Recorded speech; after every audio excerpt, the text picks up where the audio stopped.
La Asociación Nacional de Criminólogos, Criminalistas e Investigadores Criminales de Guatemala le complacen en invitar al Congreso Intercontinental en Ciencias Forenses, que contará con la participación de importantes expositores. Licenciado Jorge Aguirre Repic, de Chile. Doctor Alduvier Albarracín Álvarez, de Colombia. Licenciado Raúl Adrián Martínez, de México. Magíster Delma Vareiro, de Paraguay. Licenciado Adrián Miranda, Carlos Daniel Párraga y Marcelo Fernando Eber, de Argentina.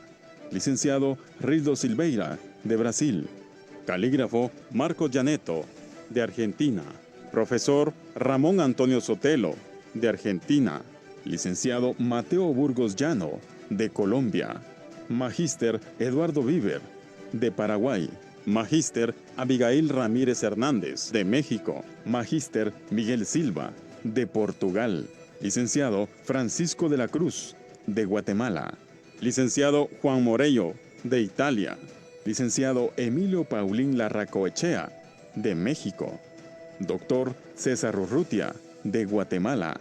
Magíster Wilber Urrutia, de Alemania. Doctor Miguel Enrique Velázquez, de El Salvador. Licenciado Jorge Castañeda Machorro, de México. Doctor José Luis Alba, de España. El evento será conducido por la doctora Vivian Dávila y moderado por el licenciado Julio Camó, presidente de la Asociación Nacional de Criminólogos, Criminalistas e Investigadores Criminales de Guatemala. Congreso Intercontinental en Ciencias Forenses inicia este 1 de julio. Mayor información en nuestras redes sociales. Invitan.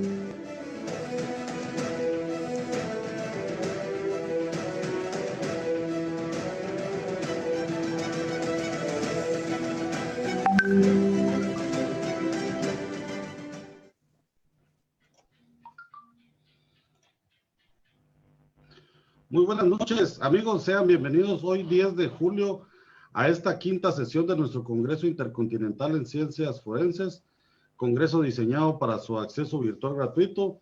En esta ocasión pues tenemos ahí el grato gusto de poder continuar con esta quinta sesión de nuestro Congreso Intercontinental, pues la cual ha sido, para ello han sido invitados pues 3 expertos desde la República de Argentina. En ese sentido, pues yo me permito aquí poderles presentar formalmente al licenciado Adrián Miranda.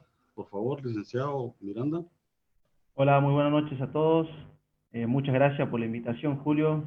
Estamos muy contentos de poder compartir con ustedes este tema tan interesante de huellas de pisadas. Ok. También tenemos al licenciado Carlos Párraga, por favor. ¿Se puede dar un saludo? Muchas gracias, Julio, a vos por la invitación y a toda la organización y bueno, a todo el equipo presente en el día de hoy. Gracias. Y pues la bienvenida también a Marcelo Fernando Eber. Muchas gracias, Julio, por la invitación y bueno, aquí estamos para trabajar y compartir con ustedes esta disertación.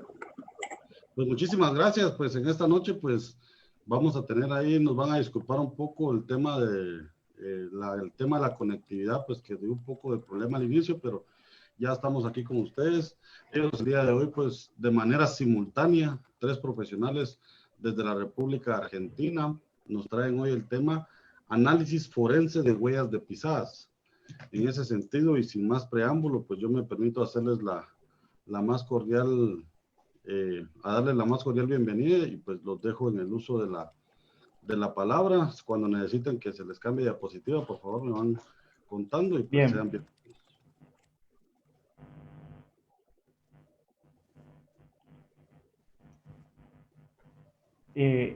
¿Las compartís así nomás? Ahí está. Ahí está, ahí está.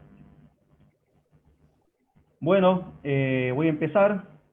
El tema que vamos a abordar hoy es el análisis forense de huellas de pisadas. Vamos a hacer un paneo general de lo que es el tratamiento de las huellas de pisadas, los conceptos generales que se tienen de las huellas de pisadas, cómo se clasifican estas y cómo se manifiestan en distintas superficies. Y culminando con la presentación de un caso real de un análisis forense de una pisada. La que sigue, por favor. Introducción al estudio de huellas de pisadas. La que sigue. Bueno, empezamos a hablar un poco sobre los antecedentes históricos. Entre los antecedentes históricos no podemos dejar de nombrar al padre de la criminalística, el doctor Hans Gross, quien en su manual de instrucción como sistema de criminalística, publicado ya hace casi 130 años, le dedicaba un capítulo completo a las huellas de pisadas, nombrando el capítulo 4 de las pisadas y otras huellas. ¿A que sí? ¿Qué pasó después de Hans Gross en Latinoamérica? Bueno, en Latinoamérica y España también se escribieron muchísimas obras, muchas referencias bibliográficas, entre esos manuales, revistas, enciclopedias, entre otras, donde hablaban de criminalística, los distintos procedimientos para la escena del crimen, pero se olvidaban de las huellas de pisadas y únicamente hacían una mención superficial, sin entrar en detalle en el tratamiento de esta evidencia. Y cuando lo hacían, algunas obras un poco más, hablaban únicamente de las huellas tridimensionales, dejando de lado aquellas huellas bidimensionales, que son las que más se encuentran en las escenas del crimen. Aquí sigue. ¿Qué pasó en Estados Unidos y Europa? Bueno, en los Estados Unidos ya se le da otra importancia a este tipo de evidencia y se empiezan a escribir obras desde la década del 70, donde involucra puntualmente a las huellas de pisadas. Después en Canadá tenemos Full Identification de Michael Cassidy. Después vienen otros tratadistas en la materia, como Hildebrand, como Wozniak, y en Europa tenemos la obra que está abajo, que dice Tract de Soulier, que es la obra de Giraud, Champot y Rivax, que es una obra que involucra el tratamiento de las huellas de pisadas en forma general y detallada, tanto bidimensionales como tridimensionales, aunque hace más hincapié en las bidimensionales, con aplicación de estadística forense también. Después también la asociación que impulsa la investigación y el tratamiento de esta evidencia es la IAI, que es la Asociación Internacional para la Identificación, mediante sus publicaciones periódicas del Journal of Forensic Identification, la que sigue. Bueno, nuestra producción bibliográfica, a través de estos últimos 5 años que venimos trabajando con análisis forense de huellas de pisadas, investigando, haciendo experimentaciones, y también con el trabajo de casos, hemos llegado a producir nuestra propia bibliografía, que se convierte en la primera referencia bibliográfica en esta parte del continente, ¿no? Que es Latinoamérica, en español. La que sigue. Lógica de la importancia forense de las huellas de pisadas. Bueno, para ilustrar esta lógica, nombramos a Sherlock Holmes, quien describía de la siguiente forma. En uno de los capítulos mencionaba: en tanto que el criminal se sostenga de 2 piernas, existirá algo con que identificarlo, algún roce, algún leve desplazamiento que pueda ser descubierto por el investigador científico. Aquí lo que está haciendo referencia a Sherlock Holmes es que mientras los delincuentes usen sus miembros inferiores, no puedan volar, va a haber un cierto potencial de encontrar esas huellas de pisadas en la escena del crimen. ¿Es que sí? Huellas de pisadas. Bueno, pasamos a definir las huellas de pisadas. Nieto Alonso en España la define como son las marcas o señales que deja una persona al posar sus pies sobre una superficie con calzado o sin él. Involucra huellas de calzado y las huellas plantares, es decir, las que están sin calzado. William Wozniak, en los Estados Unidos, gran referente en la materia de la escuela americana, es que son los objetos materiales que han conservado las características de otros objetos materiales a través del contacto físico directo. Aquí directamente lo engloba en objetos y no como un calzado en sí. La escuela francesa, la escuela europea, marcada por Giraud, Champot y Rivax, que involucra Francia y Suiza particularmente, expresa la huella de una suela, es una huella en una superficie plana o en 3 dimensiones, sobre un suelo blando con información sobre el tamaño, el patrón de desgaste y los efectos presentes en la suela. Aquí ya involucra esta definición a aquellos desgastes por las características adquiridas que tiene ese calzado, la que sigue. Clasificación de las huellas de pisadas. Bueno, según el origen de producción, pueden clasificarse en dos, huellas de calzado y huellas plantares. Las primeras son las que se producen por el contacto físico directo del calzado, que resulta de la transferencia y retención de las características del mismo. Las plantares son iguales, pero con la diferencia de que son con la planta del pie. La que sigue. Según el sustrato donde se producen, pueden ser bidimensionales o tridimensionales. Las bidimensionales son las que se producen en superficies duras y tienen dimensión de largo y ancho. Las huellas tridimensionales son las que se producen en superficies blandas y tienen un largo, un ancho y una profundidad. La que sigue. Según su forma de producción, pueden clasificarse en positivas y negativas. Las positivas son aquellas que se producen por la deposición de residuos o sustancias que subsisten en la planta del pie y son transferidas a una superficie o sustratos. Las negativas, de forma inversa, no depositan, sino que remueven, se producen por remoción de sustancias o residuos que subsisten en la superficie o sustrato. La que sigue. Según el grado de visibilidad, pueden ser patentes o latentes. Patentes las que se visualizan a simple vista y latentes, las que necesitan un reactivo físico o químico para su revelado. En este caso, vemos que se ha producido una mejora, una visualización a través de la aplicación de luminol, una huella de pisada con sangre en una tela tipo jean. Así. Según su forma de asentamiento, puede ser completa o incompleta. Completa cuando se visualiza desde el talón hasta la punta de los pies o casi toda la superficie de la huella. Puede faltar una parte del talón o una parte de la punta, no la punta o el talón completo. Una huella parcial o fragmentada, una parte de la anterior, la que sigue. Fundamentos científicos aplicados a las huellas de pisadas. La criminalística se basa principalmente en 4 principios fundamentales. Son el principio de intercambio o teoría de la transferencia, principio de correspondencia y características, principio de reconstrucción de fenómenos o hechos y el principio de probabilidad. La que sigue. La que sigue, por favor.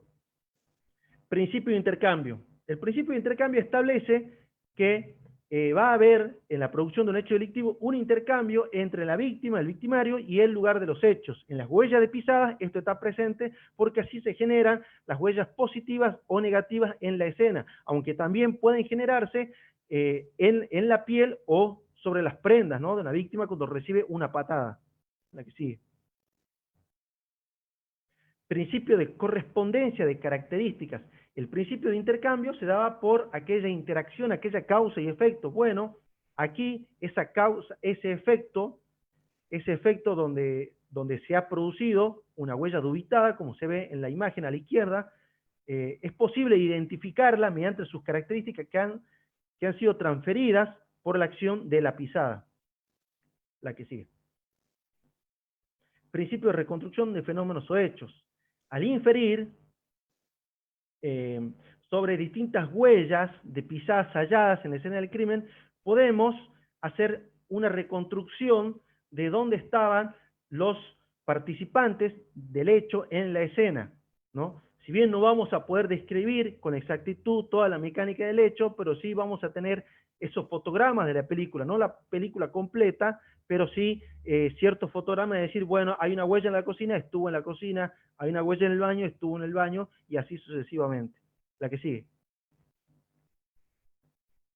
Principio de probabilidad. Este principio se aplica a las huellas de pisadas cuando hay algunos casos donde no podemos llegar a una conclusión categórica que me haga excluir un calzado de una huella o llegar a una correspondencia, es decir, a una conclusión positiva de que sí corresponde el calzado con la huella, porque a veces esa huella no reúne ciertas características que permiten identificarla, no reúne características adquiridas suficientes o de calidad que permiten identificarla.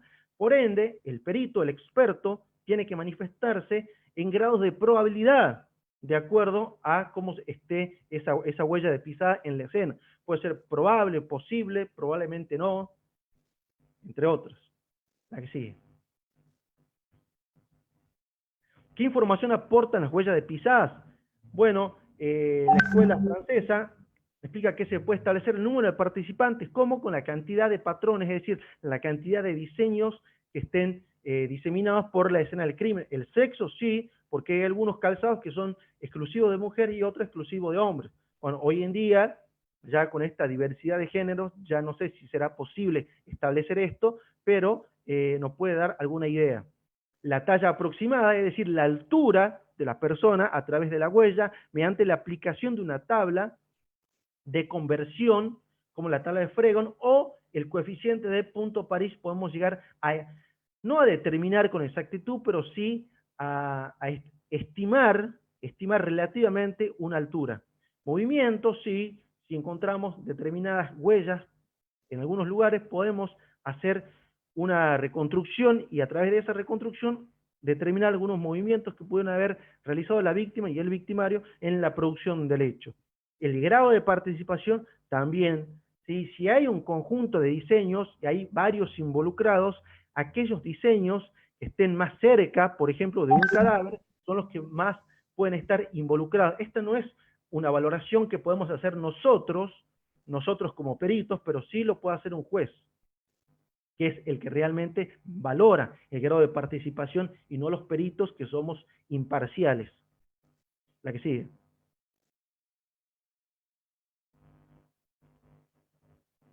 Bueno, algunas técnicas de aplicación en la escena del crimen, tenemos las aplicaciones de luces forenses. Este tipo de luces aplican luz rasante sobre la superficie del suelo en distintas longitudes de onda y permiten, mediante los efectos de la luz, como puede ser la fluorescencia o la reflexión, visualizar algunas huellas de pisadas que se hayan generado por algunos tipos de residuos o sustancias. Estas fuentes de luz forense vienen en distintas longitudes de onda, es decir, en distintos colores, como veremos en la siguiente imagen. Sí. Bueno, aquí vemos cómo es con aplicación de luz blanca, con luz rasante, en un piso tipo parquet, podemos identificar algunas huellas en la escena. La que sigue. Aquí vemos cómo aplicando distintas longitudes de onda podemos visualizar algunas huellas que han sido producidas por distintas sustancias y reveladas por distintos métodos. Tenemos color violeta, cian, verde, un verde claro y luz blanca. La que sigue. Otra técnica que se puede utilizar es la fotografía UV reflejada. Nosotros estamos acostumbrados a ver esa UV por fluorescencia, es decir, aquella UV que excita esa muestra y uno emite esa fluorescencia de ese color azul violáceo.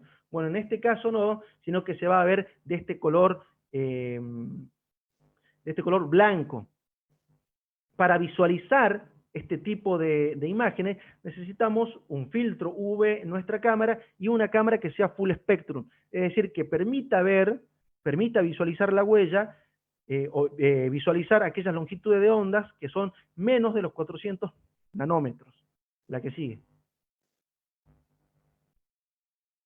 Bueno, aquí continúa el licenciado Parra. Muy buenas noches. Bueno, yo voy a tratar sobre el tratamiento de huellas de calzado tridimensionales. Por favor, si puedes seguir la siguiente diapositiva. Vemos cómo se produce una huella tridimensional. Son aquellas que se forman por el contacto y presión del calzado sobre una superficie o sustrato blando, ¿sí? Ocasionando la formación, ¿sí?, de los dibujos por una deformación permanente de ese sustrato o superficie. Siguiente, por favor. Como decía el licenciado Miranda, las huellas de pisada tridimensional se caracterizan por tener 3 tipos de medidas diferentes, a diferencia de las 2D, que son el largo, el ancho y el alto, es decir, presentan profundidad. Siguiente, por favor. ¿Por qué tenemos que hacer moldes de huellas de calzado 3D? Bueno, ya en el año 1945, el boletín del FBI, de las fuerzas de la ley del FBI, decían que los moldes se consideran superiores a las fotografías, ya que reproducen las 3 dimensiones, es decir, el largo, el ancho y la profundidad de la impresión, la huella, como le decimos nosotros, y por lo tanto permiten un examen más detallado que aquel que se puede hacer a partir de una fotografía. Siguiente, por favor. Acá tenemos unos ejemplos de moldes realizados con piedra dental, ¿sí?, que ya se va a desarrollar brevemente más adelante. Estos moldes, tomados a partir de estas huellas tridimensionales, nos van a proporcionar una vista 3D de la huella. Nos van a permitir observar detalles con mayor calidad que la fotografía capta, porque la fotografía solamente nos va a permitir realizar una visualización de las 2 dimensiones, no así de la profundidad, de la altura de los diseños, o de características adquiridas o de fábrica que puedan tener en los costados de esos diseños que presenta la huella y que se pueden levantar, se pueden replicar a través de los moldes. Siguiente, por favor. Acá tenemos a la izquierda, tenemos la fotografía, calidad de examen, una ampliación de características, de diferentes características accidentales adquiridas, que han sido dadas por un calzado, los cuales se ven hacia la derecha, ¿sí? Tenemos diferentes características aleatoriamente adquiridas, originadas por el uso, por el desgaste, ¿sí? Y al medio tenemos el molde, donde vemos que, en este caso, realizado por material de tipo alginato dental, ¿sí?, que es uno de los materiales que se puede emplear además de la piedra dental. Vemos cómo se replican estas características, ¿sí?, por lo que nos van a permitir realizar un cotejo, ¿sí?, y poder identificar, en la medida de que se presenten en cantidad y en calidad, poder identificar al calzado, ¿sí?, donde vamos a poder visualizarlas con una mayor nitidez, vamos a poder visualizarlas en sus 3 dimensiones, a diferencia de lo que se ve aquí en la fotografía, donde aun cuando la fotografía tenga o haya sido sacada por un perito o por un fotógrafo experto, el molde siempre va a tener o va a prevalecer por sobre la fotografía por las características que nos permite observar. Siguiente, por favor. ¿Qué más nos permite? Realizar una comparación directa, porque los moldes son una réplica, ¿sí?, es decir, son un positivo, ¿sí?, de lo que es el calzado. Vemos acá cómo con diferentes tipos de luz oblicuas podemos llegar a observar los diferentes diseños, detalles, características que presentaba esa huella y que se pueden llegar a comparar en forma directa con la suela del calzado que ha producido o que presumimos que ha producido esa huella. Y los expertos, la bibliografía en su mayoría, de los grandes expertos de Europa y de Norteamérica, nos dicen que las identificaciones positivas en su mayoría se han realizado a través de el análisis, el cotejo de moldes. Siguiente, por favor. Vamos a hablar un poquito del yeso París, ¿sí? Fue uno de los primeros métodos que se usó para realizar los moldes, para levantar estas huellas tridimensionales. Este método fue utilizado por muchas décadas y hasta fines de los 70 en todo el mundo por las fuerzas policiales. Hay mucha literatura al respecto, muchos expertos que publicaron sobre las diferentes técnicas en relación a lo que es el yeso París, como Chi, Wilson, Carlson, Meili, Moriarty, Kampfer, entre otros, que recomendaban además tamizar parte del yeso para mejorar la captura de detalles de la huella. En Argentina y en otros países de Sudamérica se continúa recomendando el uso de yeso París, ¿sí? Hay mucha bibliografía que aún la incluye dentro del tratamiento de este tipo de evidencia a la técnica del uso, la técnica del yeso París. No obstante, a partir del 70 ya las fuerzas policiales de Europa y Norteamérica han recomendado otra técnica que es la de la piedra dental. Siguiente, por favor. Acá tenemos la reproducción que hemos hecho de los diferentes pasos de lo que era el tratamiento de las huellas tridimensionales con yeso París, en la que era necesario colocar una forma, ¿sí? O un contorno alrededor de la huella, porque cuando se preparaba el yeso, en el número 3, este tiene una viscosidad, es muy fluido, ¿sí? No tiene una viscosidad que nos va a permitir que la mezcla se quede únicamente sobre el sector de la huella, sino que se va a filtrar o se va a desplazar hacia los laterales. Por eso era necesario aplicar un agente de liberación, como lo que era un aerosol, fijador para cabello, o un polvo de talco para bebés que se podía tamizar, se puede tamizar y se puede aplicar sobre la huella como agente liberador. Siguiente, por favor. Acá vemos la mezcla, la aplicación, ¿sí? Se necesita un recipiente para realizar la mezcla, se necesita una cantidad de agua importante, además hay elementos para reforzar el molde, porque el yeso París es un yeso blando, se puede romper y se puede perder esta evidencia, ¿no? Siguiente, por favor. Y acá vemos el proceso final, donde se tiene que levantar toda la capa de yeso ya una vez que ha fraguado y ha secado, ¿sí? Y además se tienen que haber trabajado los agentes de liberación para que no quede sustrato, ¿sí? Ya sea suelo, lodo o polvo, sobre la huella y se puedan distinguir en forma clara los diseños y las características aleatorias o accidentales que pueda haber tenido esa huella. Siguiente, por favor. Bien, pues se dejó de usar el yeso de París, como les decía anteriormente, ya por los años 70, 80, en el año 86 más precisamente, el boletín del FBI decía que ahora se recomendaba el uso de piedra dental. ¿Por qué se dejó de usar el yeso París? Porque era un método complejo, tedioso, insumía un tiempo considerable de trabajo y de fraguado, ¿sí? Si podía estar, dependiendo de la profundidad de esa huella y del tipo de superficie, 1 hora, 2 horas, ¿sí? Dependiendo también de las condiciones ambientales. Y además la característica que tenía este tipo de yeso es que es un yeso suave, frágil, y que ante la limpieza con un cepillo se pueden perder detalles de los diseños recuperados, que es algo que podía, bueno, modificar, ¿no? Considerablemente el molde y la evidencia, ¿no? Que podía incidir en un eventual cotejo.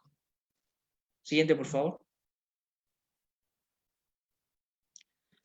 Se empezaron a utilizar entonces las piedras dentales. Acá tenemos el tipo Traxton y Caston. Estas son piedras dentales de uso exclusivamente forense, de producción forense. Son producidas en los Estados Unidos, ¿sí?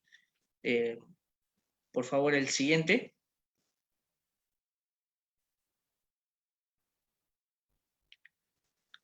Acá tenemos otro ejemplo. Este es una piedra dental que se produce en Argentina por la marca Pecio. Es importante tener en cuenta las características, las especificaciones técnicas de este tipo de yeso. Yeso piedra, le dicen comúnmente los odontólogos, se utilizan para realizar réplicas de las impresiones dentales, ¿sí? Para trabajos de ese tipo. Estos elementos, esta sustancia necesita una cantidad de agua mucho menor que la que utilizaban el yeso París, ¿sí? Acá vemos la proporción de polvo a mi derecha y a la izquierda de agua que se necesita, nos indica el tiempo de trabajo, el tiempo de secado y el índice de expansión, que es muy bajo para lo que se necesita o lo que se requiere en el ámbito forense, es decir, que es un material idóneo, ya que el molde no se va a expandir o se va a expandir en una medida que va a ser imperceptible, es decir, que no va a modificar o no nos va a alterar los diseños, ¿sí? Las longitudes o las medidas de los diseños en un posterior cotejo. Y también es muy importante la resistencia a la presión que tiene. Estos materiales son muy altos, por lo que pueden ser lavados y cepillados, siempre y cuando sean de unas cerdas blandas, de modo y manera que no se van a alterar, no se van a borrar las características o los diseños del molde. Siguiente, por favor. Acá vemos, bueno, vamos a la técnica de la bolsa Ziploc. Acá vemos que a diferencia de lo que era la técnica del yeso París, en la que se necesitaba una gran cantidad de elementos, acá solamente vamos a necesitar polvo de piedra dental, muy económico, se consigue en cualquier tienda de insumos médicos, odontológicos, ¿sí? En una huella, dependiendo de la profundidad que tenga, lógicamente vamos a necesitar entre 300 y 500 gramos de polvo, que son los que la mayoría de estos tipos de productos ya prepesados tienen. Una bolsa Ziploc de un tamaño mediano, vienen pequeñas, medianos y grandes, como para que quepan, acá por ejemplo 500 gramos, más el agua, que es una cantidad muy pequeña, un vaso medidor, justamente para medir el agua y el polvo. También se puede utilizar una balanza para medir con mayor precisión. Siguiente, por favor.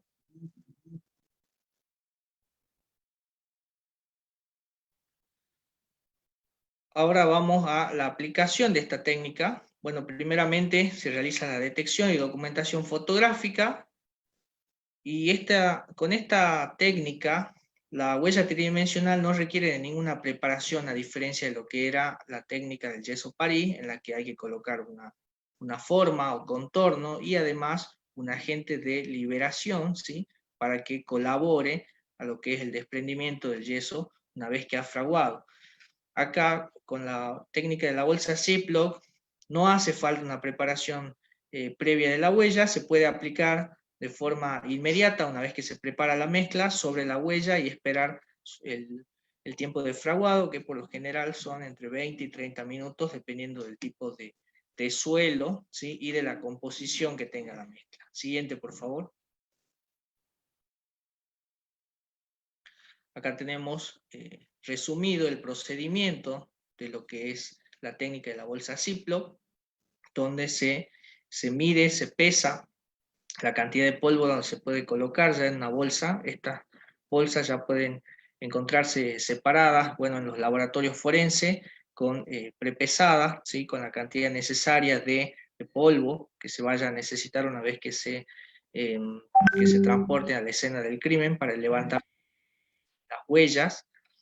Adicionamos la cantidad de agua que necesite, dependiendo del material con el que estamos trabajando. Se realiza la mezcla en la misma bolsa, ¿sí? Es importante considerar el tiempo que nos marca la etiqueta del producto, ¿sí? Porque quizás en el primer minuto o en los primeros 2 minutos ya podemos llegar a pensar, por la consistencia que tiene, de que ya está lista para ser vaciada, pero siempre necesita de unos minutos más hasta que el polvo absorbe toda el agua de forma completa y se forma la mezcla.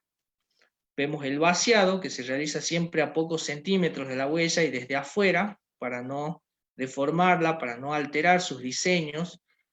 El vaciado completo, vemos que por la consistencia que presenta la mezcla, a través del material que hemos seleccionado, no hace falta colocar una forma, ¿sí? Solamente aplicar sobre la totalidad de la huella, sobre su contorno, para reforzar la misma y para que una vez que esté lista para ser levantada, esta no se rompa.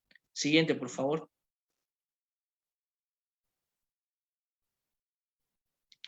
En definitiva, las ventajas de la técnica de la bolsa Ziploc son que es un método rápido, ¿sí? Porque se prepara en muy pocos minutos, se puede preparar en la misma escena del crimen, en quizás 2 o 3 minutos, la mezcla dentro de la bolsa. Es un método limpio porque esta bolsa se puede tirar, no hace falta ningún otro material que haya quedado de desperdicio.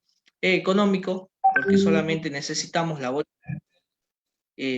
la piedra dental, el polvo, que también se vende a granel, Y es un método eficiente, porque es capaz de levantar con una calidad de detalle excelente los diseños o características que están presentes en la huella tridimensional. Siguiente, por favor. Acá vemos cómo se realiza el levantamiento del molde. Siempre es necesario ayudarse con una pequeña pala sobre los contornos para no levantarla de golpe, porque si bien es un material muy resistente, se pueden producir aún, porque no está totalmente seco el molde, se pueden producir roturas, ¿sí? Por lo que nos podemos ayudar más en este tipo de suelos, que son suelos pesados, en los que se adhiere una gran cantidad de sustrato, ¿sí? De suelo. Nos podemos ayudar con una pequeña pala, y luego levantarlo con la mano, quitar el excedente que pueda llegar a tener el sustrato y dejar secar entre 24 y 48 horas, dependiendo del grosor del molde, para luego ser lavado y limpiado con agua. Siguiente, por favor. Otro material del que nos podemos servir para realizar moldes tridimensionales es el alginato dental. El alginato dental es una especie de sal derivada de las algas marinas, ¿sí? Cuando se trabaja con este material sí es necesario hacerlo en un recipiente, como puede ser una pequeña olla, ¿sí? Un pequeño bols, ¿sí? Donde mezclar, porque se necesita de realizar una mezcla en forma enérgica, ¿sí? El fraguado es muy rápido de este material, por eso hay que controlarlo durante todo el proceso de mezclado, y tanto la cantidad de polvo como la cantidad de agua, y el color también por lo general son bicromáticos, es decir, que cambian de color cuando ya está listo para ser aplicado, y además hay que tener en cuenta de que es un material un poco más viscoso que lo que son las piedras dentales. No obstante, nos permiten obtener moldes con una excelente calidad de detalle levantadas de la huella. Siguiente, por favor. Acá vemos el proceso de preparación de la mezcla en el A, B y C. Se tiene que realizar a través de una cuchara. Y el vaciado, vemos que ya la viscosidad es diferente a lo que eran las piedras dentales, pero se puede realizar de todas maneras, de la misma forma que con las piedras dentales, ¿sí? El fraguado es menor, demoran 15-20 minutos, en el que ya inmediatamente se puede llegar a levantar. Se pueden lavar con agua también, pero no se recomienda la limpieza con cepillo, ya que es una especie de goma, como queda el molde final, por lo que se pueden alterar las características que hayan sido levantadas de la huella. Siguiente, por favor. Acá vemos algunos moldes, ¿sí? Donde vemos que hay una excelente calidad de detalle levantado a través de las respectivas huellas, ¿sí? Lo hemos usado alginato, quizás unos 500 gramos, ¿sí? Que es lo que se puede llegar a utilizar por una huella de mediana profundidad, y están listos para realizar la comparación. Algo que se debe tener en cuenta es que estos moldes tienen, o este material, mejor dicho, tienen un alto índice de contracción, a diferencia de los moldes de piedra dental, por lo que la comparación, el examen, el análisis se tiene que realizar prácticamente de forma inmediata o a las pocas horas, o por lo menos dentro de las 24 o 48 horas, ¿sí? En el que se levante el molde. Aún así hay productos que garantizan que dentro de los 7 o 9 días este tendrá una contracción imperceptible, ¿sí? Muy similar a la que son las piedras dentales, pero se recomienda, sin embargo, que se trabaje dentro de las 24 o 48 horas con este tipo de material. Siguiente, por favor. Vamos al método submarino. El método submarino se realiza para levantar huellas que están sumergidas, es decir, que están dentro del agua, pueden estar dentro de un charco, dentro de una laguna, ¿sí? De los márgenes de un arroyo, de un río. Esta técnica fue desarrollada en la literatura por Cassidy, por Hildebrand, ¿sí? Los materiales que se necesitan son los mismos que para la técnica de la piedra dental, a diferencia que se tiene que agregar una forma de una altura superior a la profundidad a la que se encuentra la huella, ¿sí? Y un acelerante, es decir, sulfato de potasio en polvo, por ejemplo. Siguiente, por favor. Acá vemos cómo se coloca la forma alrededor de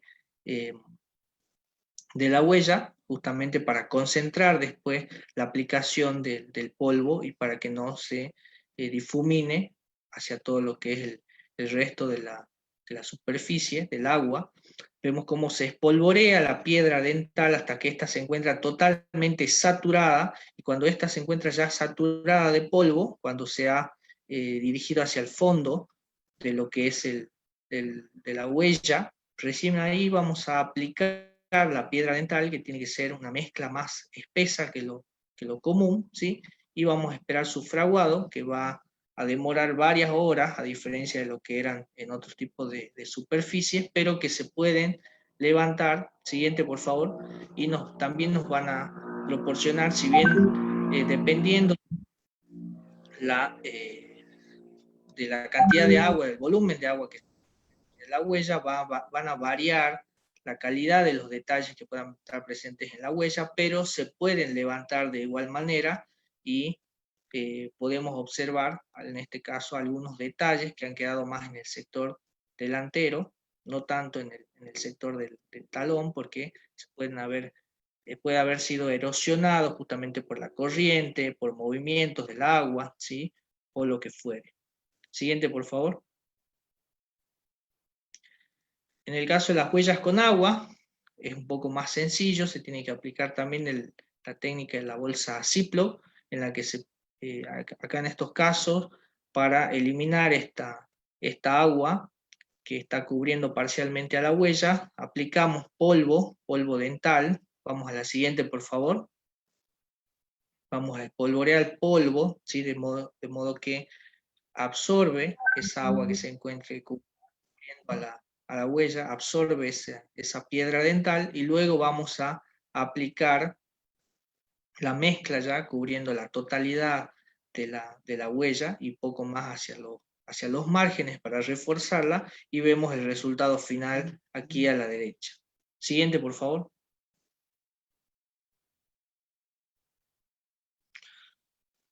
Acá tenemos, bueno, vamos a lo que son el levantamiento de huellas en nieve, ¿sí? Este es el método en seco, ¿sí? Uno de los tantos métodos que recomienda la bibliografía. En este caso, para levantar huellas de nieve húmeda, lo que se hace es espolvorear piedra dental, ¿sí? A través de un tamiz, de un colador, de forma que esa humedad que se encuentra sobre la huella, que está en la nieve, va a absorber, ¿sí? A ese polvo, y va a formar una capa muy fina sobre la huella, pudiendo posteriormente aplicarse o vaciarse la piedra dental, porque la va a proteger del calor de la piedra dental. Debemos tener siempre en cuenta que el proceso de fraguado de la piedra dental es exotérmico, por lo que va a liberar calor. Por eso es que necesitamos proteger a las huellas de nieve de ese calor, de ese proceso exotérmico, y lo vamos a hacer con la aplicación de polvo dental finamente, piedra dental finamente dividido. Se realizan la aplicación de 3 capas. También nos podemos ayudar con un aspersor de agua desde una altura que no dañe a la huella, lógicamente, ¿no? Y luego aplicar ya la piedra dental, la mezcla. Siguiente, por favor. También el método del azufre amarillo es una técnica ampliamente usada, ¿sí? Desde hace muchos años ya. Diferentes autores han desarrollado esta técnica, especialmente Carson, Cassidy y Botsiak, ¿sí? En la bibliografía correspondiente. Es una técnica que, si se la aprende en forma correcta y con entrenamiento, es capaz de levantar diseños y detalles con una excelente calidad, que nos va a permitir realizar un cotejo y posiblemente una identificación positiva. Siguiente, por favor. Acá vemos la preparación. En una pequeña cacerola ya se debe aplicar, se debe volcar el azufre amarillo, ¿sí? Antes de colocarlo al fuego, y una vez que empiezan a formarse cristales en la superficie, se debe aplicar a través de un canal desde afuera de la huella. ¿Qué sucede con el azufre amarillo? Cuando está fundido y entra en contacto con otro material que está más frío, inmediatamente se seca, por lo que va a producir inmediatamente un molde de esa huella sin dañar la misma, y se va a poder levantar con extremo cuidado porque es un material muy frágil, aun cuando la capa es gruesa del molde, pero es un material muy frágil que puede llegar a romperse. Siguiente, por favor.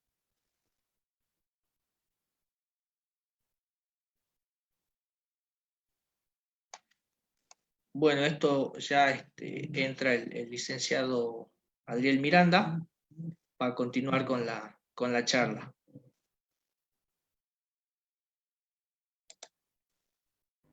Sí, ahí está. ¿Se me escucha? ¿Se me escucha o no? Sí, se escucha, Adriel. A ver, anda para atrás. Sí, Sí, se escucha. sí, se escucha. Se escucha. La anterior, ahí está. Bueno, esto era sencillamente para explicar lo que era, a ver si pongo, ahí está la cámara, para explicar un poco las técnicas de fotogrametría aplicadas a las huellas de pisadas tridimensionales. Recordamos, aquellas huellas de pisadas tridimensionales son las que se producen en el barro, en la tierra, en la nieve, en la arcilla, que tienen un largo, un ancho y una profundidad. Bueno, en este tipo de huellas podemos aplicar técnicas modernas de fotogrametría digital. ¿Cómo hacemos? Hacemos mediante un conjunto de fotografías que tomamos alrededor de la huella con fotogrametría de rango corto, mediante un software que puede ser de uso forense o no, podemos generar modelos tridimensionales de esa huella y podemos tomar y visualizar características de las mismas, como vemos en las imágenes, que está en la imagen, por ejemplo, inferior derecha, se puede ver con gran acercamiento las características de la huella, ¿no? Uno puede tomar medidas en 3 dimensiones, en los 3 ejes, tanto Y, X y Z, y puede realizar ciertas determinaciones que pueden no visualizarse con un molde, porque por ejemplo se rompe el molde o no se puede hacer un molde. Hay veces que los peritos no cuentan, los peritos de la policía no cuentan con los instrumentos, con el material para hacer un molde, pueden hacer un barrido con la fotografía. Nada más.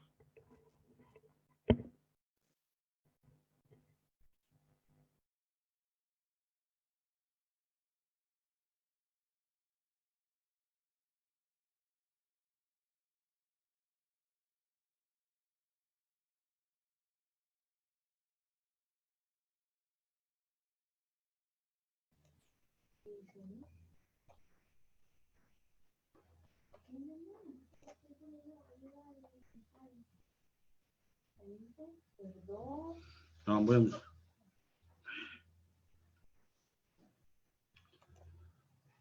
Ahora ahí corresponde el turno al licenciado Marcelo Ever. Ahí estoy.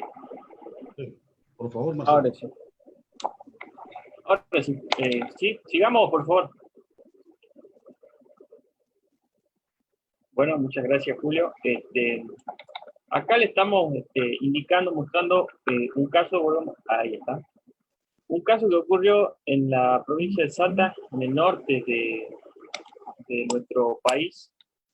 Y la situación, ¿se escucha bien? Fuerte y claro. Fuerte y claro, esa es la respuesta necesaria. Muchas gracias, Julio.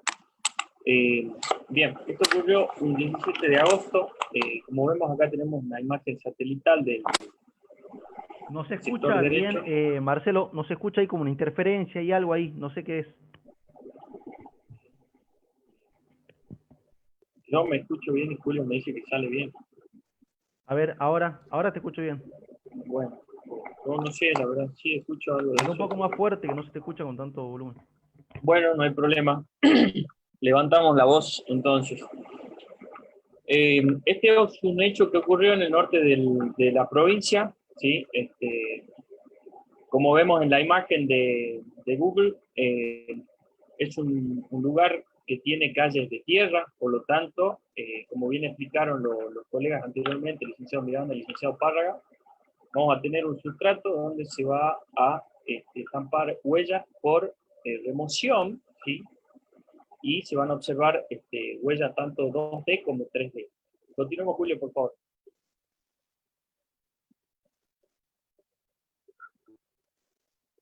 Bien. Acá podemos visualizar el frente del domicilio donde se produjo este hecho. Fíjense en la carátula, es un lugar que es combinado, ¿sí? Es combinado, tiene un domicilio particular y un negocio, ¿sí? La idea, bueno, de nosotros en esta disertación era darles un paneo general de la información teórica que venimos trabajando en base a la producción de material experimental y bibliografía, y a su vez con los casos que venimos trabajando. Y bueno, nosotros estamos trabajando esto con el curso, entonces hemos tratado ahora de hacerlo compilado. El curso lo dictamos a través del Centro Interdisciplinario Pericial de Córdoba, junto al licenciado Miranda, al licenciado al perito calígrafo Yaneto y al licenciado Párraga. Bueno, no quería dejar de mencionarles eso y decirles que esto, bueno, es un compilado y no pudimos trabajar todos los métodos que hemos estado trabajando. Por ejemplo, lo del levantamiento electrostático, eso tenemos ya los aparatos, todo, pero bueno, no les pudimos mostrar todo eso porque bueno, se hubiera hecho mucho más extenso la charla, ¿sí? Más extensa la charla.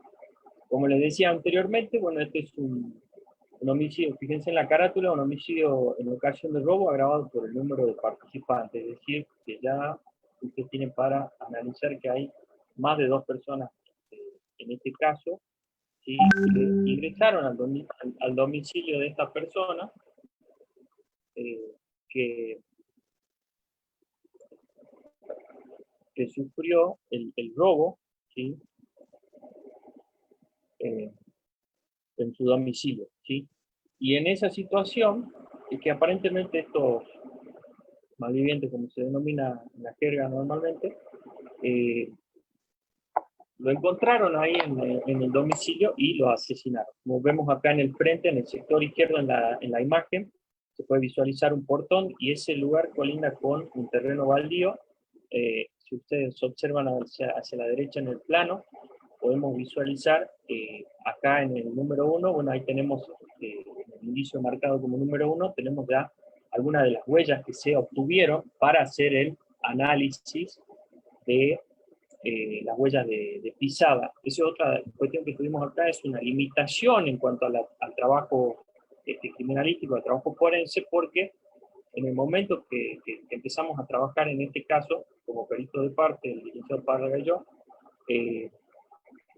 ya estaba toda producida la prueba prácticamente, y lo que hubiera sido ideal e interesante es hacer un análisis criminalístico de punta a punta del hecho, es decir, desde la inspección ocular, tener en cuenta el análisis de autopsia, la mecánica del hecho, todas estas cuestiones como puntos de pericia, ¿sí? Entonces, bueno, esto fue una limitación y ustedes van a ver solamente, estas imágenes son para darle contexto al caso, y no vamos a poder visualizar todo lo que involucró al caso en sí. Continuemos, Julio, por favor. Bien, como les mencionaba anteriormente, ahí ustedes visualizaron en el plano anterior uno de los ingresos que es por donde llegaron a entrar a la propiedad y los malvivientes. También, bueno, acá tenemos otro indicio de algunas cosas que fueron removiendo. Por ejemplo, acá se visualiza el televisor en la cama. No vamos a mostrar más fotografías de la escena del crimen en sí, debido a cuestiones políticas nuestras como disertantes, y también con la cuestión de respeto a la víctima. Pero se lo encontró en esa posición en donde se creó una asfixia mecánica, por lo tal no se sabe qué es digamos, después hablamos también con el médico forense y nos comentó que él entendía que había sido asfixiado con almohada, porque a esta persona también se le encontró maniatada, ¿sí? Y bueno, fue reducido por 2 o más personas, ¿sí? Continuamos con Julio. Bien, como les mencioné anteriormente, tenemos una limitación en cuanto a lo que es el análisis pericial. Y así como tenemos esta limitación en cuanto a lo que es la pericia, que son estos 4 puntos, es decir, el cotejo de las pisadas que se encontraron en el lugar, que se documentaron fotográficamente, analizar también la posible cantidad de agresores que participaron, el análisis de prendas y probables armas o elementos utilizados, y el análisis de la posición de la víctima o victimario en relación a los indicios encontrados, ¿sí? Además, como les mencionaba, de las limitaciones en cuanto a la forma de producción de la prueba, es decir, al objeto de esta pericia, tuvimos algunas fotografías que se tuvieron en consideración para hacer los análisis. ¿Por qué? Porque teníamos 5 personas detenidas, es decir, ya teníamos defensores, abogados me refiero, de cada uno de los participantes, más el Ministerio Público, ¿sí? Y eso generaba gran controversia, además de que ya empiezan a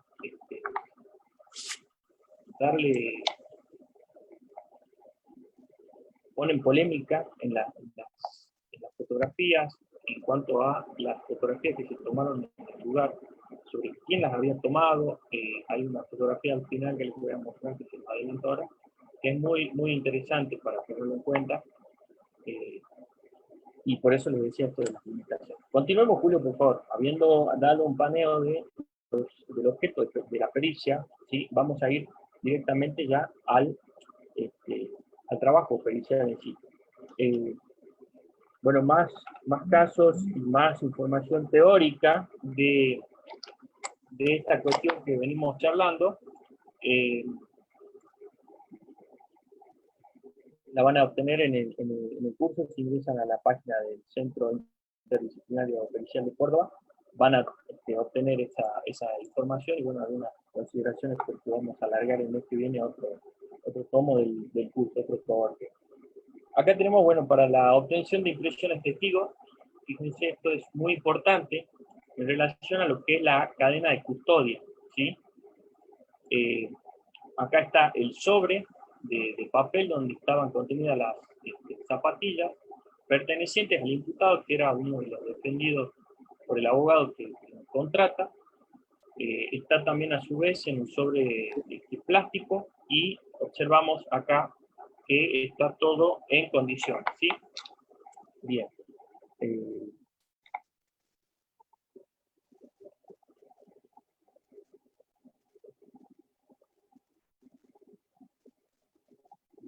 Continuamos. Entonces, visualizábamos anteriormente el talle del calzado, ¿sí?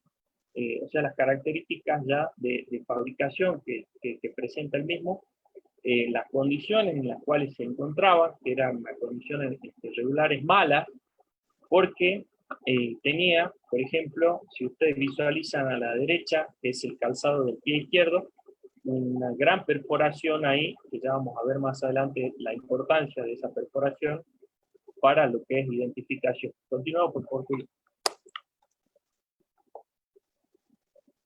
Bien, en la presente imagen, voy a cambiar el slide.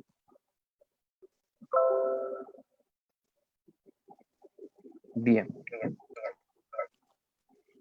¿Se escucha ahora bien? ¿Se escucha mejor? Sí, Ever. Perfecto. Gracias, Julio, gracias por...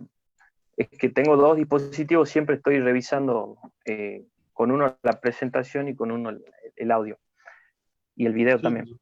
Entonces, bien, como medida para poder trabajar los puntos periciales que se habían puesto, que se habían autorizado para trabajar, y en virtud de que no podíamos contar con bueno, esto ya empieza a generar también las polémicas correspondientes que después salen a la luz en el juicio oral como parte de la defensa para los alegatos de los abogados, ¿no? En este caso no pudimos contar con el imputado que utilizaba ese calzado. Otra de las cosas interesantes es que esta persona, al momento del hecho, es una persona de una contextura bastante importante, 1,90 m aproximadamente, más de 120 kilos de peso.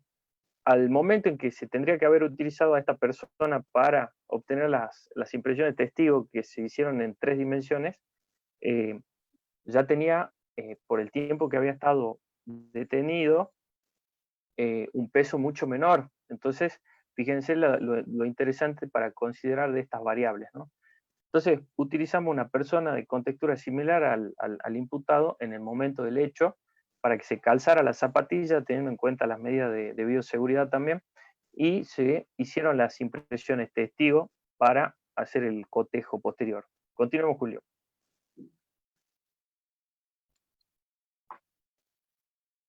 Bien.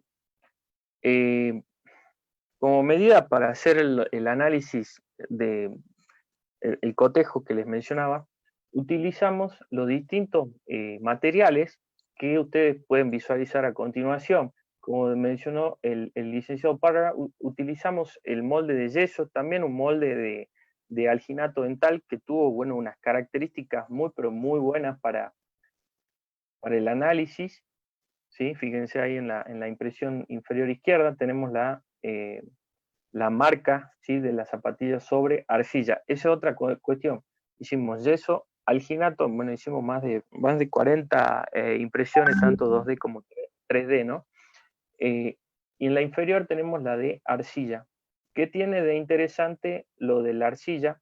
Nos puede servir para hacer una toma fotográfica en un primer momento, pero después hay otra consideración que es similar a lo del alginato, lo que hablaba el licenciado Parra, de que se va secando, y que o sea, se va deshidratando y se va achicando, en este caso, la huella. Por lo tanto, la arcilla plástica, la impresión plástica sobre arcilla no conviene que se realice, porque cambia, y eso, bueno, genera los inconvenientes que todos sabemos y entendemos que no nos sirven. Continuemos, Julio. Bien, como mencionaba anteriormente, también se produjo impresiones en 2 dimensiones, en este caso en papel de acetato. Se entintó con la misma tinta que se utiliza para las impresiones dactilares, la zapatilla se la pintó y posteriormente se aplicó la presión necesaria para estampar una impresión, que en este caso, bueno, ya es una huella, para hacer el cotejo, ¿sí? Continuemos, Julio. Ahí está debidamente documentada, como les decía. Los números son inferiores a la cantidad total que les mencioné, pero porque se produjo el doble de lo que se visualiza en las imágenes. ¿Sí? Esta es una de las imágenes que estaban disponibles para hacer el cotejo, ¿sí? Y en este caso, bueno, ya estamos hablando del cotejo. Bueno, acá se observan, se empiezan a analizar diferentes cuestiones en relación a las características de esa huella, y también tratar de encontrar, por eso se hizo tanta cantidad de moldes y de impresiones 2D, tratar de encontrar, como les decía, lo que sería correspondiente a analizar qué fotografía, con qué molde o con qué impresión. En este caso, tenemos una impresión 2D que se observa por la remoción de la tierra en el sustrato, donde se realizó la impresión de esta huella, y la huella de pisada. Y en el sector inferior, similar a la anterior, lo que hicimos fue el mismo entintado, como decíamos con acetato, pero sobre un papel normal, y tratando de analizar las características de clase, ¿sí?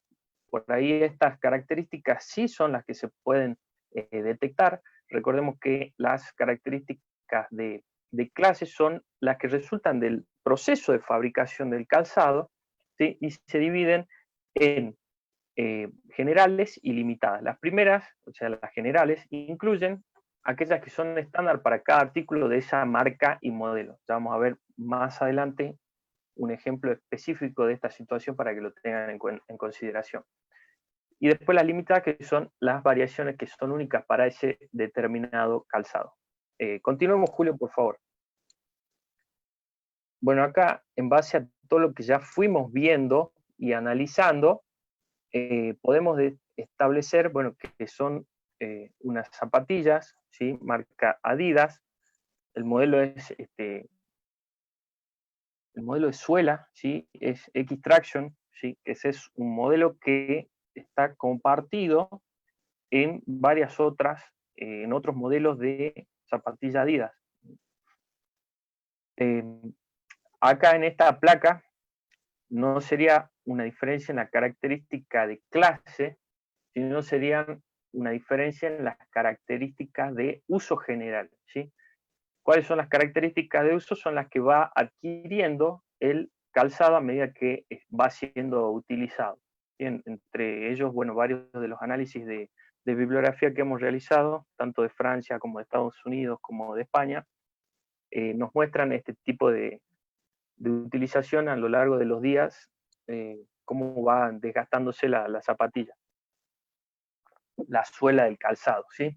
En este caso se podía observar una espina sobre la planta, ¿sí? Que cuando se estampaba en el modelo tridimensional, se observaba ese detalle en la huella. Continuemos, Julio.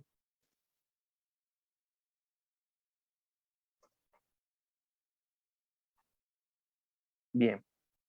Acá seguimos, bueno, ya no era una característica de clase, como les mencionaba, bueno, son las distintas características que pueden llegar a servir para la identificación.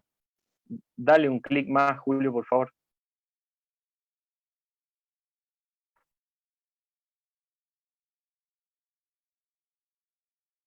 Bien. Uno más, por favor. Está sincronizado el PowerPoint. Ahí está. Entonces acá se visualizaba las distintas características que va teniendo, ¿sí? Esta de la izquierda, la primera, que está en celeste redondeada, esa es una de las que obtuvimos el molde. Y después las siguientes, marcadas en rojo, son de la escena del crimen, ¿sí? De los alrededores, ahí que les había mostrado en el primer plano, que se observaban los indicios del 1 hasta el 7, bueno, esas eran las distintas, los distintos indicios que se observaron. Continuemos, Julio, por favor. Y ahora vamos a la diferencia en características de uso. Bien, acá tenemos otro de los ejemplos, esto ya es sobre uno de los pisos cercanos al lugar por donde accedieron los delincuentes, que esto era cerca de una ventana donde también se observaron otras huellas. Como les decía, está resumido para poder mostrar específicamente lo que es el análisis de las huellas y del calzado. Y acá lo que les decía anteriormente, tenemos una característica de uso muy particular que después uno le consulta a los familiares del imputado, bien, bueno, al imputado en caso de que después, o que esté, digamos, que no esté preso, me refiero, y se puede observar cuál era la utilización que le daba para tener eso. Y algo muy interesante que nos menciona Wojciak en su libro del año 2016 es sobre las personas que trabajan en el delivery, que como se están subiendo todo el tiempo a la motocicleta y se están bajando muchas veces al día, y para eso también hacen el cambio de marcha o el freno, ¿sí? Entonces la zapatilla va sufriendo un desgaste mucho mayor, el calzado va sufriendo un desgaste mucho mayor. Este es el caso también. Esta marca es debido al pie de la motocicleta, ¿sí? Para prenderla él tenía que utilizar ese sector del pie. Entonces, bueno, esa es una de las características que no se visualiza en la imagen que está estampada en el piso, que es obtenida de la escena, ¿sí? En 2D. Continuemos, Julio.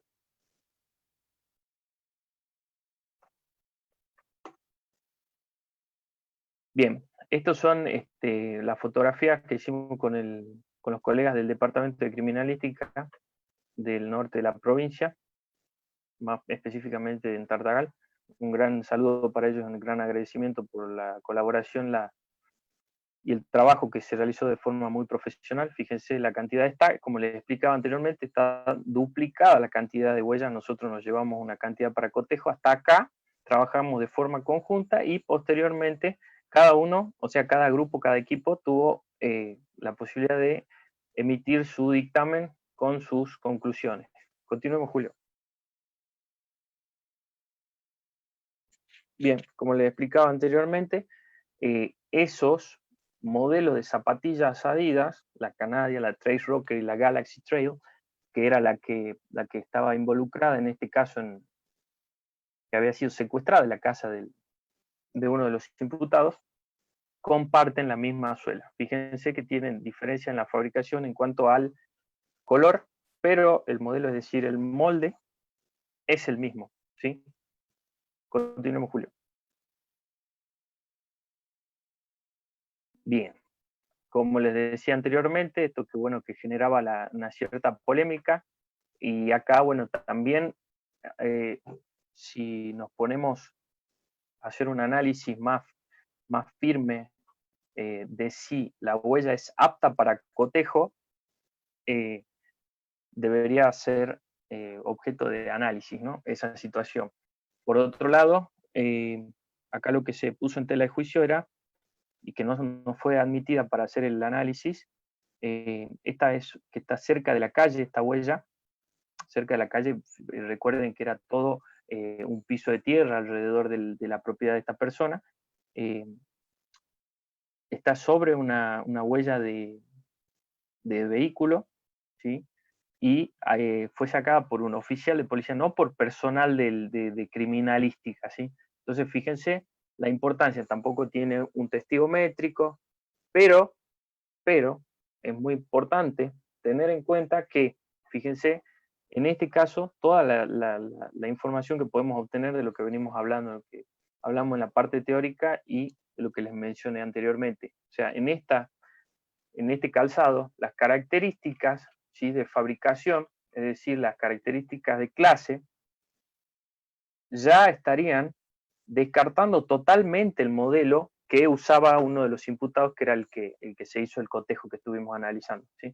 Entonces, fíjense la importancia del trabajo de los profesionales de criminalística en lo que es la preservación y el levantamiento de los indicios, la documentación fotográfica y en la correcta utilización de los testigos métricos. En este caso, bueno, no mostramos ninguna de las placas, como les decía, está resumido esto, pero esto tendría que haber sido sacado con el trípode, con el vástago invertido, con la cámara a 90 grados en relación a la superficie donde se está observando la huella, y con eso hacer posteriormente un análisis en el laboratorio y buscar de esa forma también algún otro sospechoso que podría haber tenido esa zapatilla en el lugar. A su vez, descartar todos los operadores de justicia que han llegado a ese hecho para considerarlos que bueno, están justamente trabajando para la justicia, deben ser descartados como sospechosos porque pueden haber quedado sus impresiones, sus huellas en el lugar, ¿sí?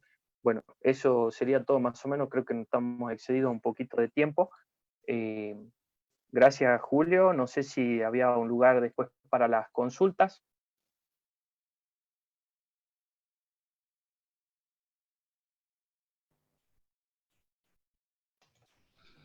Claro que sí, muchas gracias. Ahorita vamos a proceder aquí a una parte de preguntas.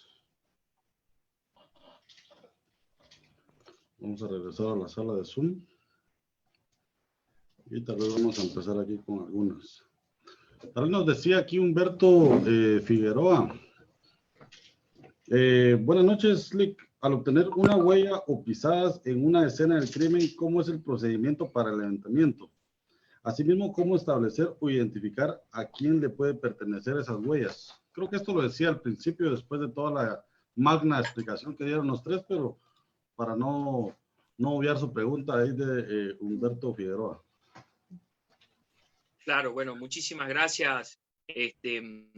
Como bien mencionas vos por ahí, nosotros esto también tuvimos la posibilidad de hacer un webinar hace un par de meses atrás, y íbamos tratando de responder a medida que iba sucediendo, digamos, la duda. Entonces, de esa forma, ya quedaba respondida la duda y no volvíamos al final a tratar el mismo tema. Entonces, sí es lo que explicamos al final, inclusive quizás las últimas palabras de todas también sirven para responder esa pregunta. Pero muchas gracias por la consulta igual. Sí. Dice Gonzalo Páez Alcota, ¿qué valoración como medio de prueba le entrega al tribunal o juez en un juicio allá en la Argentina? ¿Respondes vos, Charlie? Respecto de... A ver. ¿Qué valoración le da el juez a la huella de pisada? Dice, pregunta. Nuestro país. Bueno, a ver, no quería tocar este tema de la escopometría, pero la escuela, la mayoría de las escuelas en las que se basan, ¿no? Los peritos que realizan este tipo de cotejos lo hacen tomando la escopometría, ¿no? El análisis extrínseco e intrínseco, ¿sí? Y por ahí como decía, los operadores de justicia, jueces, fiscales, no están acostumbrados, ¿sí? A que se expongan los análisis de huellas de pisada todavía, ¿no? En sus diferentes niveles, como corresponde, es decir, el estudio del uso general, de los diseños, de las dimensiones, de las características adquiridas, ¿sí? Están muy, se han quedado mucho con lo que es el examen extrínseco e intrínseco, pero el valor que se le da sí es muy importante. En general, sí, se han llegado a condenas, ¿sí? A condenas y a absoluciones, ¿sí? Basadas en correspondencia o en diferencias observadas en los calzados, ¿sí? Pero en la mayoría basados en lo que es el estudio escopométrico, ¿no? No ahondando en los diferentes niveles que en realidad corresponderían y que exponen los autores como Wozniak o como Giroux, ¿no? Que es un autor francés muy importante. Claro. También por acá nos dice Mónica Córdoba, ¿cuánto tiempo perdiera la huella de una pisada en la escena del crimen? ¿Cómo? ¿Cuánto tiempo? ¿Cómo? ¿Cuánto tiempo dura, quiere decir? ¿O perdura? Sí, es perdura porque dice perdira, pero sí es perdura. Ah, bien, bien, bien. A ver. Perdura la huella de la escena del crimen. Bueno, todo eso responde, bueno, para responder a esta consulta, no es fácil porque no hay un tiempo. Nadie puede datar una huella ni determinar cuánto tiempo demora una huella en la escena del crimen. Todo depende del lugar donde esté esa escena del crimen, si es un lugar abierto o cerrado, y si está expuesto a las condiciones ambientales, como la lluvia, el sol, el viento y demás. Y también el sustrato. También si hay humedad o no en el lugar, pero hay experimentaciones que hicieron autores de los Estados Unidos, donde han dejado en algunos lugares huellas de pisadas en polvo, y han vuelto al lugar ese después de 45, 50 días, y hay polvo encima de esa huella que dejaron primeramente, y mediante un levantamiento electrostático, que no lo explicamos ahora, esto lo vamos a explicar en nuestro curso, porque por el tiempo que tenemos aquí, pueden levantar ese polvo, y mientras van levantando esas capas de polvo, la huella que se generó primeramente en la superficie o en el sustrato queda visible y se la puede levantar. No se pierde esa huella. Claro. Pero ¿cuánto dura? Jamás vamos a poder decir cuánto dura una huella de pisada. Aparte, puede ser de origen húmedo, de origen seco. Si es de origen húmedo, puede ser por humedad, por agua, o puede ser por aceite. Y entre el agua y el aceite hay muchísima diferencia. Correcto. También por acá nos dice Alba Peritajes GTO. Saludos desde Guanajuato, México. ¿Cuál es el software utilizado para esas fotografías en 3D? Bien, muy buena. Hay software para hacer fotogrametría. Hay mucho software para hacer fotogrametría y software que son gratuitos. El que yo mostré hoy en la ponencia para hacer fotogrametría es el recap de la empresa Autodesk. Ingresa a autodesk.com y se puede descargar este software que es Recap Pro, se llama. Lo descargan de forma gratuita y trabaja bastante bien y da detalles muy buenos de las huellas de pisadas. Gracias. También por acá nos dice Esteban Orellana. ¿Se podría sacar un molde o hacer un levantamiento de huellas en un área donde haya piedrín? ¿Y qué métodos usaría en la escena? Sí, ahí creo que te la puedo responder yo esa. Se pueden levantar todas las huellas de pisada, ¿sí? Aún las que no se pueden visualizar, hablando de las tridimensionales, ¿no? Y levantando con molde, aún las que no se pueden visualizar sus diseños en forma clara, a simple vista, por ejemplo en arena, ¿sí? En arena gruesa, que es muy difícil de visualizar los diseños, se pueden levantar y les sorprendería el nivel de detalle que puede llegar a captar la piedra dental, que es una de las técnicas que hemos presentado con la bolsa Ziploc, ¿sí? Y que puede llegar a una identificación, ¿no? O por lo menos una determinación de correspondencia de los diseños o de otras características. Claro. Por acá también nos dice Alma Morales, ¿los poseen tiempo de vida los moldes?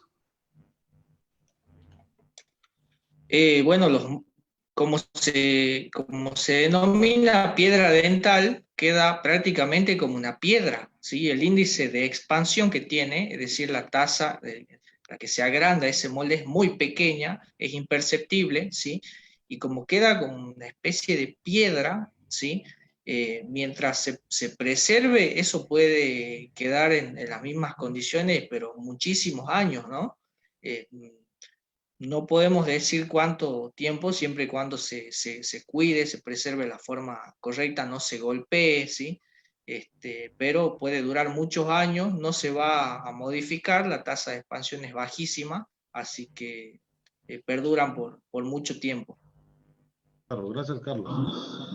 Por También por nada. acá nos dice Ángel Morales, cuando se realiza el levantamiento de la huella de pisada 3D, ¿solo lo hacen cuando se tiene el presunto sospechoso o lo hacen aunque no esté aún el sospechoso?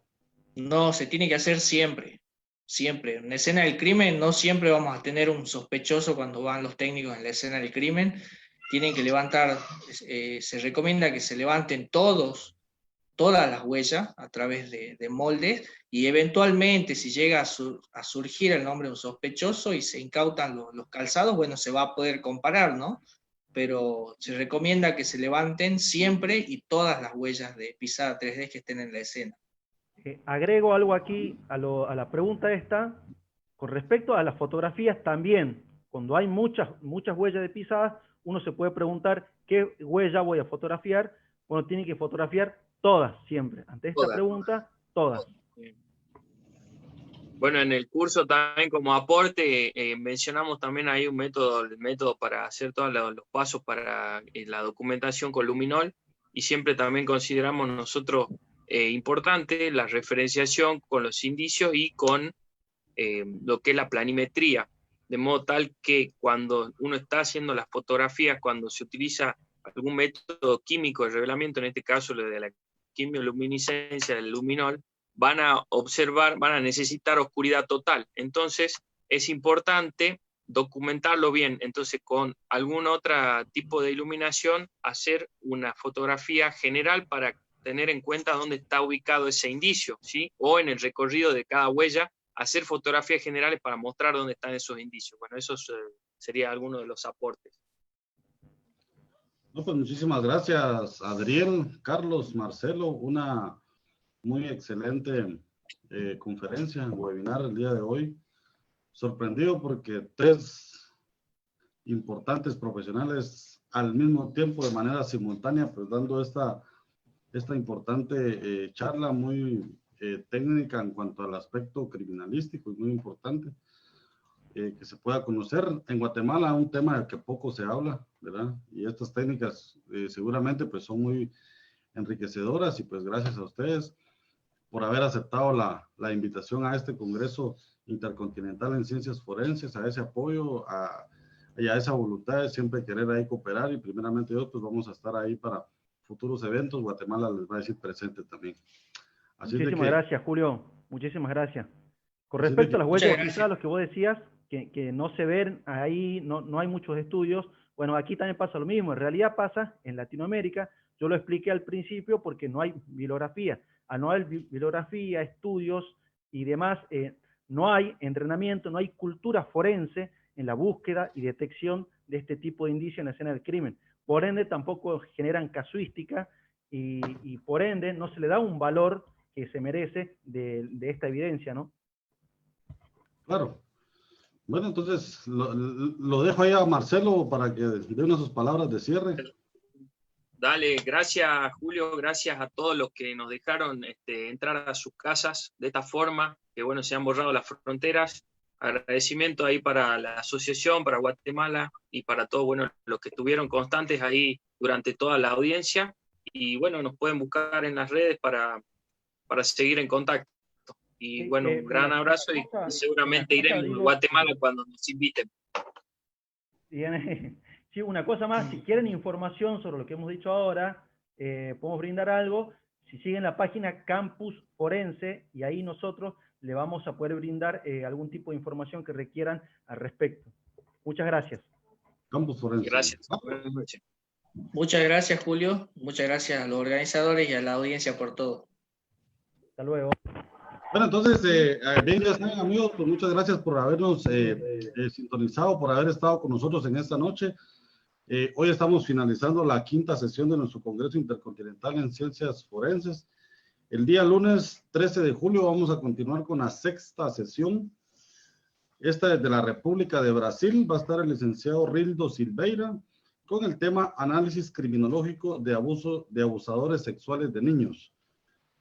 Asimismo, pues el día de mañana nos va a estar acompañando el magíster Eddie Amílcar Morales, exdirector del Sistema Penitenciario de Guatemala, donde nos va a dar la conferencia sobre la aplicación de la criminología en los sistemas penitenciarios. Qué mejor que él, que fue director del Sistema Penitenciario de Guatemala, a quien nos vamos a tener el día de mañana como una conferencia complementaria a todo lo que estamos haciendo. En ese sentido, pues agradecemos a todos los que estuvieron conectados y recuerden que estamos lunes, miércoles y viernes a las 18:30 horas de Guatemala. Que pasen feliz noche. Buenas noches a todos. Hasta luego. Hasta luego.